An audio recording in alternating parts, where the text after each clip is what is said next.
Mi llamo Victoria Morales. Tengo 29 años y durante toda mi vida aprendí a guardar silencio. En mi familia siempre había una regla indivisible. Mi hermano hablaba. Mi padre decidía. Y yo simplemente obedecía letters. Crecí creyendo que alguna de las cosas cambiarían. Que mi padre finalmente me vería con el mismo orgullo con el que miraba a Gabriel. Pero es de nunca llegó. Todo comenzó realmente cuando mi abuela Elena enfermó gravemente. Era la única persona que siempre creyó en mí. Mientras los demás veían a una hija demasiado sensible. Ella veía a una mujer fuerte que solo necesitaba una oportunidad. La última vez que la visité en el hospital. Afuera lo veía con fuerza y la habitación estaba en silencio. Me tomó la mano con una fuerza que no esperaba por alguien de su edad y me miró fijamente.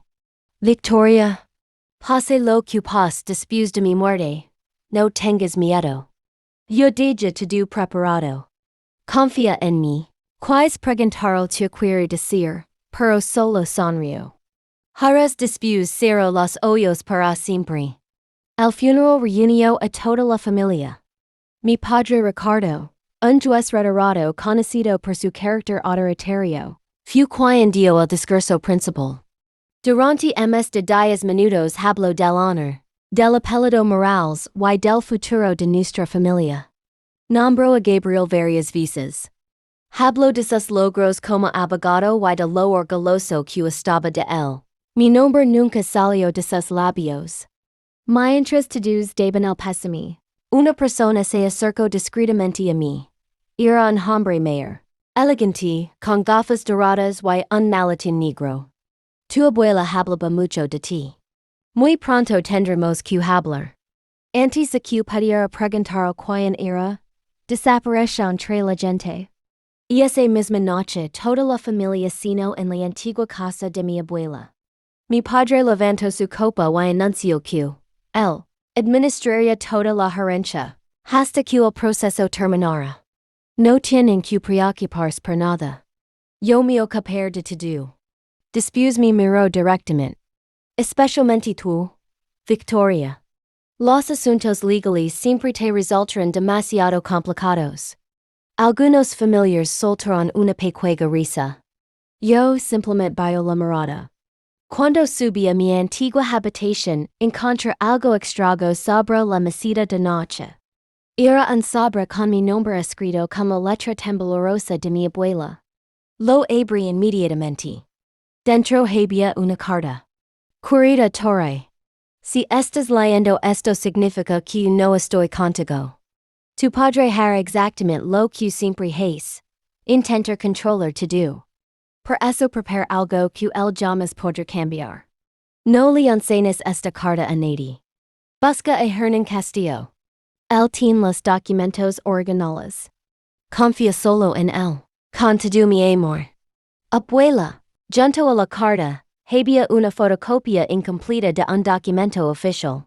Solo podía leerse una parte del encabezado. Fideicomiso irrevocable. Y más abajo aparecía una frase resultada en amarillo. Beneficiaria única.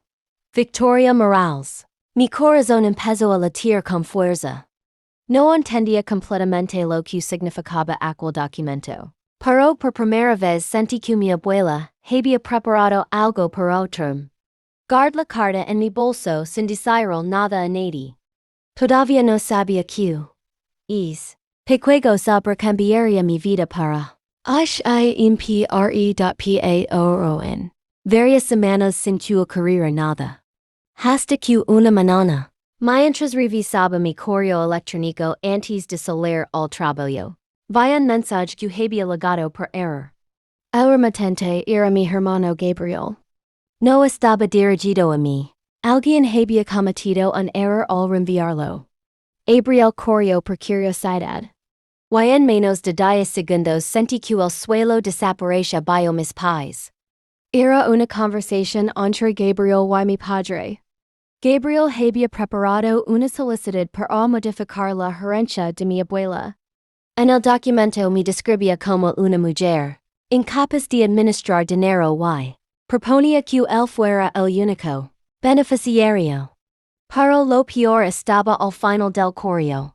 Una frase que jamás olvidar. Ella nunca via pelar papá. Nunca pelea por nada. Y esa es nuestra ventaja. Le hice línea una y otra vez. Durante años me habían visto como alguien débil.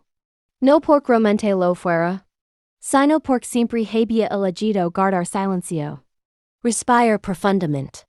No respondí al correo. No llamé a nadie. Simplemente hice capturas de pantalla. Las guardé en varios lugares diferentes y cerré el ordenador. Y esa misma tarde llamé a mi madre. Dile papá que sucediera la cena de acción de gracias. Ella pareció sorprendida. ¿De verdad vas a venir? Pero esta vez será diferente. Al día siguiente pedí una cita con Hernán Castillo. Cuando liga su despacho, ella parece estar esperando. Sacó un enorme archivador de un armario. Lo colocó sobre la mesa, y abrió cuidadosamente la primera carpeta. Dentro había documentos originales con sellos notarios. Después levantó la vista y dio algo que cambió mi vida. Tu abuela creyó este fideicomiso hace 8 años. Deslizó el documento hacia mí. Ali estaba mi nombre. Beneficiaria única. 620,000 euros. Y además, la pequeña casa de la costa donde pasabemos. Todos los veranos también sería completamente mía. Mi quid sin palabras. Mi padre nunca ni había mencionado nada de eso. Castillo respiró lentamente antes de continuar. Hay algo más que debe saber. Tu padre presentó una solicitud ante el tribunal para sustituir como beneficiaria. Afirmó oficialmente que no podía localizarte. Lo mayor sin entender. No podía localizarme. Pero llevo meses viviendo en la misma dirección. Castillo asintió lentamente. Exactamente. Eso convierte su declaración en una posible falsedad ante el tribunal. Entonces sac mi teléfono. Le mostra las capturas del correo de Gabriel. Castillo las observa durante varios segundos. Después cerra la carpeta con calma. Victoria. Ahora ya no solo tienes la verdad. También tienes las pruebas. Y cream. Las pruebas siempre hablan a más fuerte que cualquier mentira. Durante los días siguientes, no hablé con nadie sobre el fideicomiso. Ni con mi madre. Ni con mis tíos. Mucho menos con mi padre. Simplemente seguí observando. Cada conversación confirmaba lo mismo. Ellos ya habían decidido repartir la herencia. Sin contar conmigo. Mientras tanto, Hernán Castillo preparaba toda la documentación necesaria. Antes de despedirme hizo una última pregunta. ¿Qué quieres hacer, Victoria? Lo pensé unos segundos. Podía presentar la documentación inmediatamente. Podía denunciar a mi padre. Podía detener todo aquel plan es mismo dialatos. Pero no con la cabeza. No. Quiero que todos escuchen la verdad al mismo tiempo. Castillo sonrió por primera vez. Tu abuela habría hecho exactamente lo mismo. Lego acción de gracias. La casa estaba llena. Ms de trina familiars hablaban, rían y comían como si todo fuera perfecto. Mi padre caminaba entre las mesas saludando a todos con esa seguridad, que siempre había tenido. Parecía un hombre intocable. Gabriel recibía felicitaciones por su último caso como abogado. Yo, en cambio, estaba sentada en una pequeña mesa al fondo, junto a un niño de 9 años y una silla vacilante. Era como si todavía fuera una invitada en mi propia familia. Una de mis tías sonrió al verme. Victoria. ¿Cómo vi tu trabajo? Antes de que pudiera responder, mi padre habló desde el otro lado de la mesa. Todavía está intentando encontrar su camino. Las risas volvieron a llenar la habitación. Respira hondo. Ya no me dolió letters. Porque esta vez conoce la verdad. Después de la comida me ofrecí para ayudar en la cocina. Mientras lavaba los platos, Escuche unos pasos detrás de mí. Ara, Gabriel. Entro con una copa de vino en la mano y una sonrisa de superioridad. Deberías agradecer a la papatitud lo que hace por ti. Seguí lavando los platos sin mirarlo. Entonces hablo con total tranquilidad. Gabriel. ¿Sabes realmente lo que la abuela me dijo? El silencio fue inmediato. Cuando levanté la vista, su sonrisa había desaparecido. Durante unos segundos ninguno de los dos dio una palabra. Después salió rápidamente de la cocina. Sabía perfectamente dónde iba. 10 minutos más tarde escuché la voz de mi padre llamando desde el salón. Entré. 30 personas me observaban en completo silencio. Mi padre estaba de pie, justo en el centro de la habitación. Su expresión era fría. ¿Es cierto que has estado amenazando a tu hermano utilizando la herencia de tu abuela? Neg lentamente. Solo hice una pregunta. Él levantó la voz delante de todos. Basta. Siempre has querido llamar la atención. Y hoy has cruzado el límite. Luego señaló las escaleras con el dedo. Estás castigada. Sube ahora mismo a tu habitación y cuidad ali hasta que aprendas a comportarte. Durante un segundo nadie reaccionó. Después comenzaron las risas. 30 adultos riendos mientras un hombre de 63 años castigaba a su hija de 29 como si todavía fuera una nena. Busca mi madre con la mirada. Seguía sentada. Con los ojos bajos. Sin decir una sola palabra. Entonces entendí algo. Si seguía calando. Nada cambiaría jamás. Mirar directamente a mi padre. Sonreí muy despacio. Y respondí únicamente una palabra. Está bien. Me di la vuelta. Subí las escaleras. Entré en mi habitación. Cerré la puerta. Y por primera vez en toda mi vida. Dije de obedecer.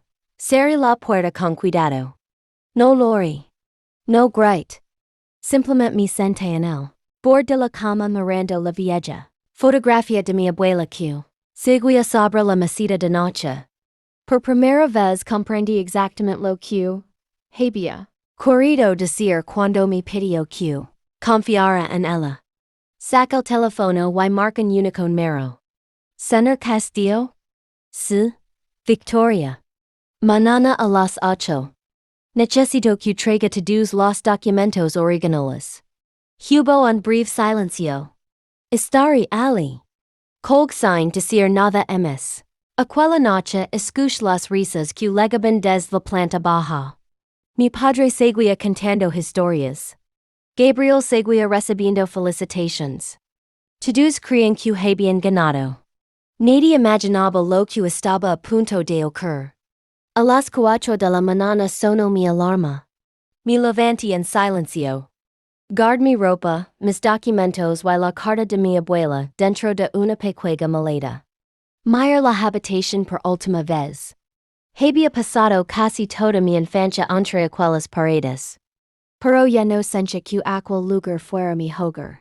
Antes de salir dije una única cosa sobre la mesita. La fotografía de mi abuela. La coloqué boca abajo. Era mi manera de decir adiós. Bajó las escaleras sin hacer ruido. Abrí la puerta principal y desaparecí antes de que saliera el sol.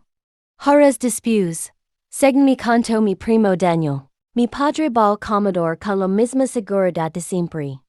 Esperaba verme sentada esperando una disculpa. Miró a mi madre. Despierta a Victoria. Tengo que pedir perdón delante de toda la familia. Mi madre permaneció inmóvil. Entonces él mismo subió las escaleras. Golpeó la puerta 2 veces. Nadie respondió. Abrió lentamente. La habitación estaba completamente vacía. El armario abierto. La cama perfectamente hecha. En hay una sola maleta. En hay una sola prenda de ropa. Solo la fotografía de mi abuela boca abajo. Mi padre permaneció varios segundos sin moverse. Después bajó lentamente. Victoria se ha marcado. Gabriel soltó una pequeña sonrisa. Mejor así. Ahora todo será mucho más fácil. Mi padre asintió. Exactamente. A los días anunciaremos oficialmente el reparto de la herencia. En ese mismo instante sonó el tambor. Mi madre abrió la puerta. Un hombre con traje gris y un maletín de cuero esperaba en el porche. Era Hernán Castillo. Entró con absoluta tranquilidad. No saludó. No pidió permiso. Simplemente dejó el maletín sobre la mesa, y miró fijamente a mi padre. Buenos días, señor Morales. He venido a cumplir la última voluntad de Elena Morales. Y le aseguro que después de hoy, nada volverá a ser igual. Hernán Castillo abrió lentamente su maletín. Y colocó varios documentos originales sobre la mesa. El ambiente cambió por completo. Las conversaciones se detuvieron. Las sonrisas desaparecieron. Mi padre dio un paso al frente con expresión seria. No tienes derecho a entrar aquí sin mi permiso. Castillo ni siquiera levantó la voz. No vengo como invitado, señor Morales. Vengo como representante legal de Elena Morales, y de la única beneficiaria de su fideicomiso. Toda la familia se quedó inmóvil. Mi padre frunció el ceño. ¿Tu fideicomiso? Castillo abrió el primer documento. El fideicomiso irrevocable firmado hace 8 años antinotario. Mi padre intentó interrumpirlo. Eso no existe. Castillo levantó el documento original. Aquí está el sello notario. Aquí están las firmas. Y aquí aparece claramente el nombre de la beneficiaria. El silencio era absoluto. Mi padre empezó a perder la calma. Eso no demuestra nada. Entonces Castillo sacó otra carpeta. También traigo una copia de la solicitud, presentada por usted ante el tribunal para sustituir ilegalmente a la beneficiaria. La expresión de mi padre cambió inmediatamente. Gabriel dio un paso adelante. Eso de resolverse en un juzgado. Castillo lo miró fijamente. Claro puse. Pero antes todos los presentes deberían saber toda la verdad. Sacó varias joyas impresas. Estos son los correos electrónicos enviados por Gabriel Morales. Comenzó a leer en voz alta. Ella nunca vía apelar. Nunca pelea por nada. Esa es nuestra ventaja. Toda la habitación giró lentamente hacia Gabriel. Su rostro perdió completamente el color. Una de mis tías rompió el silencio. ¿Eso es verdad, Gabriel? Él bajó la mirada sin responder. Mi padre intentó recuperar el control. Todo esto es un malentendido. Mi madre estaba confundida cuando firmó esos documentos. Castillo negó con tranquilidad. Tengo el informe médico realizado el mismo día de la firma. La señora Elena Morales tenía plena capacidad mental. Sabía perfectamente lo que hacía letters. Y sabía exactamente por qué necesitaba proteger a Victoria. Aquellas palabras cayeron sobre la sala como un golpe. Por primera vez. Nadie defendía a mi padre. Mi padre murió alrededor de la habitación, buscando a alguien que lo apoyara. Pero nadie dio una palabra. Las personas que durante años habían aplaudido cada una de sus decisiones, ahora evitaban mirarlo a los ojos. Gabriel respiró profundamente. Por primera vez parecía darse cuenta de que todo estaba perdido. Castillo volvió a abrir la carpeta y colocó otro documento sobre la mesa. Hay algo en mes que todos deben conocer. Era el documento original del fideicomiso. Lo levantó para que todos pudieran verlo. El patrimonio hacienda ms de 620,000 euros. Además la casa familiar y la casa de la Costa fueron entregadas exclusivamente a Victoria Morales. Un murmullo recorrió toda la sala. Algunas personas no podían creer lo que acababan de escuchar. Mi padre dio un paso adelante. Eso no puede ser cierto. Castillo respondió con absoluta calma. Puede comprobar cada firma, cada sello y cada registro oficial. Todo es completamente legal. En ese momento la tía Margarita rompió el silencio. Ricardo, ¿sabías todo esto desde el principio? Mi padre no respondió. Solo bajó la mirada. Fue suficiente. Todos entendieron la verdad. Gabriel intentó decir algo. Pero las palabras no salían. Finalmente habló casi en un susurro. Papá. Me dices que nunca existiría otro documento. Que todo estaba bajo control. Ricardo lo miró con desesperación. Cállate. Gabriel negó lentamente con la cabeza. No. Yo no puedo seguir mintiendo. Intentemos cambiar el fideicomiso. Pensamos que Victoria nunca descubriría la verdad. La habitación quedó completamente inmóvil. Aquella confesión terminó de destruir todo. Mi padre cerró los ojos durante unos segundos. Cuando volvió a abrirlos ya no parecía el hombre seguro de siempre. Parecía alguien que acababa de perderlo absolutamente todo. En ese instante la puerta principal volvió a abrirse. Entré lentamente en la sala. Todos giraron la cabeza hacia mí. Nadie habló. Caminaste colocarme frente a mi padre. Nos miramos durante varios segundos. Después respirar hondo y dije con tranquilidad. No he venido a discutir.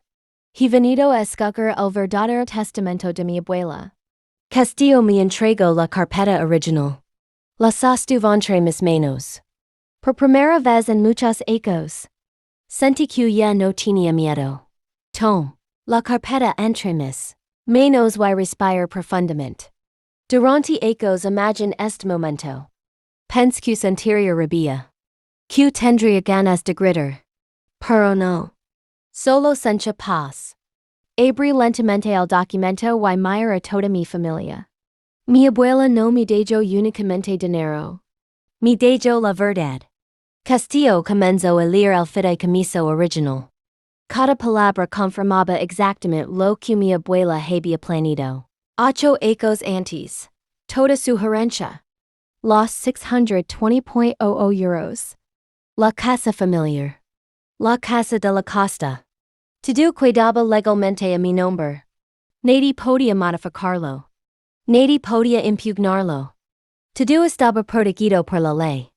La sala permanecía completamente en silencio. Entonces miré directamente a mi padre. Por primera vez en mi vida no veía un hombre poderoso. Veía alguien que había perdido el control. Intentó acercarse. Torre. Escucha. Todo esto fue un malentendido. Solo quería proteger a la familia. Negué lentamente con la cabeza. No. Nunca intentéis proteger a la familia. Intentéis controlarla. Toda mi vida me hiciste creer que yo valía menos que Gabriel. Te burlaste de mi trabajo. Me sentaste en la mesa de los niños. Y delante de toda la familia me tratéis como si todavía fuera una nena letters. Mi padre bajó la mirada. No tenía respuesta. Entonces continuó. Lo peor no fue el dinero. Lo peor fue que mentiste ante un tribunal diciendo que no podías encontrarme. Mientras yo dormía bajo tu mismo techo. Eso no fue un error. Fue una decisión. Mi madre comenzó a llorar. Se acercó lentamente hasta colocarse a mi lado. Después miró a mi padre. Ricardo. Le debes una disculpa. No solo por hoy. Por toda su vida. Mi padre permaneció inmóvil. Los segundos pasaban. Pero nunca pronunció la palabra perdón. Gabriel respiró profundamente.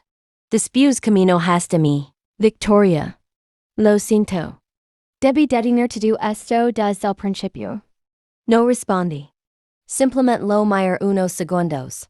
Había esperado escuchar esas palabras durante muchos ecos. Pero ya no cambiaba nada. Castillo cerró la carpeta. El tribunal recibirá toda la documentación esta misma semana. A partir de este momento, Victoria Morales será reconocida, oficialmente como única, beneficiaria del patrimonio de Elena Morales. Nadie habló. Todos entendieron que la historia había terminado. Y que la verdad Por fin había salido a la luz. Las semanas siguientes cambiaron mi vida por completo. El tribunal revisó toda la documentación presentada por Hernán Castillo. Cada documento. Cada firma. Cada correo electrónico. El resultado fue claro. Mi padre fue destituido inmediatamente como administrador del patrimonio de mi abuela. El fideicomiso permaneció exactamente como Elena Morales lo había designado 8 años antes. Los 620.00 euros fueron transferidos legalmente a mi cuenta. La escritura de la casa familiar quedó registrada únicamente a mi nombre. También recibí oficialmente la pequeña casa de la costa, el lugar de mi abuela y yo habíamos pasado los veranos más felices de mi infancia. Gabriel tampoco salió ileso. El Colegio de Abogados abrió una investigación por su participación en el intento de modificar el fideicomiso. Perdió varios clientes importantes y su reputación quedó seriamente dañada. Mi padre me llamó solo una vez. Su voz ya no sonaba fuerte. Ni autoritaria. Sonaba cansada. De verdad era necesario destruir esta familia. Cerré los ojos durante unos segundos antes de responder. No fui yo quien destruyó esta familia, papá. Solo dije que todos conocieran la verdad. Colgué el teléfono. Nunca volvió a llamarme. Días después condujo sola hasta la casa de la costa. Lavaba una única leva en la mano. Cuando abrí la puerta sentí el mismo aroma a madera, lavanda y mar que recordaba de mi infancia. Todo seguía prácticamente igual. En el salón encontré una pequeña caja de madera. Dentro había fotografías de mi abuela y mías durante más de 20 años. También encontré una última carta. La abrí lentamente. Torre. Si estás leyendo esto, significa que fuiste lo bastante valiente para defenderte. Nunca dudé de ti. Esta casa siempre fue tuya. Yo solo la cuidé hasta que llegara el momento de entregártela. No permitas que nadie vuelva a hacer creer que vales menos que los demás. Con todo mi amor. Abuela, no pude contener las lágrimas. Pero esta vez no lo hará por tristeza. Lo hará por primera vez en muchos años, me siento completamente libre. 6 meses después llegó la primavera. Abrí mi propio estudio de diseño paisajístico. En la puerta había un nuevo letrero. Victoria Morales Diseño de Jardines. Mi nombre. Mi esfuerzo. Mi futuro. Mi madre empezó a visitarme con frecuencia. Plantábamos flores juntas en el jardín y hablábamos durante horas. No intentábamos recuperar el tiempo perdido. Simplemente comenzábamos una nueva etapa. Una tarde encontré un sobre el porche. No tenía remitente. Solo decía mi nombre. Dentro había una sola frase escrita a mano. Perdóname por no haber estado detallado antes. Ahora solo estoy. Mamá, guarda aquella carta junto a la última carta de mi abuela. Una me enseñó a ser fuerte. La otra me enseñó que nunca es tarde para cambiar. Hoy, mientras observo el océano desde el porche de aquella casa, comprendí cuál era la verdadera herencia que recibí. No fueron las casas. No fue el dinero. Fue descubrir que el silencio nunca significa aceptar una injusticia. Y que la verdad, tarde o temprano, siempre encuentra la manera de salir a la luz. Desde aquel día nadie volvió a decirme que no era suficiente. Porque entendí algo que mi abuela había sabido desde el principio. Mi verdadero valor nunca dependió de la opinión de los demás. Siempre estuvo dentro de mí.